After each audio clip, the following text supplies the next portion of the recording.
Ich habe auch einen Artikel von der Entwicklung der Intersprache geschrieben. Es handelt von der neuen Situation, in der wir in unserem Unterricht hier in Dänemark stehen.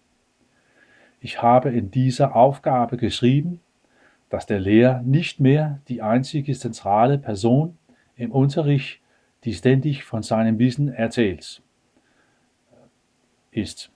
Wir wollen auch, dass die Schüler eine kommunikative Kompetenz bekommen.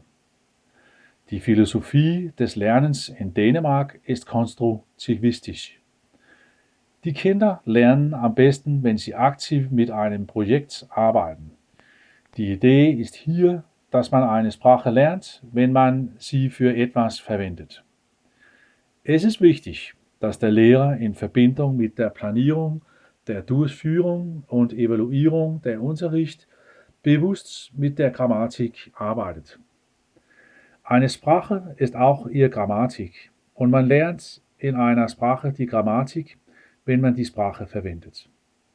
Der Lehrer muss Übungen und Aufgaben introduzieren, die die Schüler stimulieren und die Schüler anregen, mit der deutschen Grammatik zu arbeiten.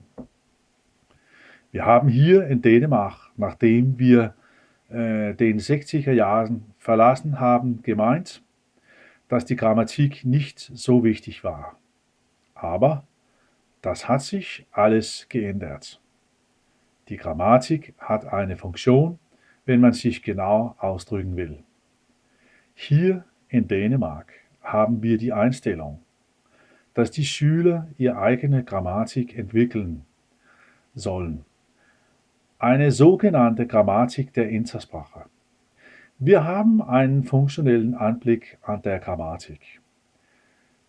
Die Grammatik muss also eine Funktion für die kommunikative Sprache haben.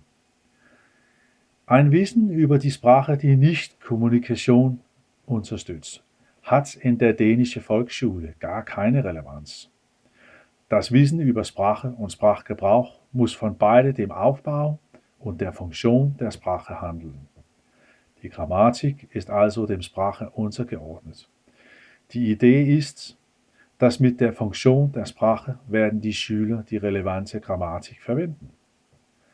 Ganz konkret ist der Zweck der Grammatik, dass sie unterstützen muss, das Verständnis von Texten und die eigene Produktion von gesprochenen und geschriebenen Texten der Schüler. Weil das grammatische Wissen und Fertigkeit wichtig ist, müssen wir im Unterricht vom Anfang an Bücher und grammatische Grundrissen und anderen Hilfsmitteln zusammen mit mündlichen Aktivitäten verwenden.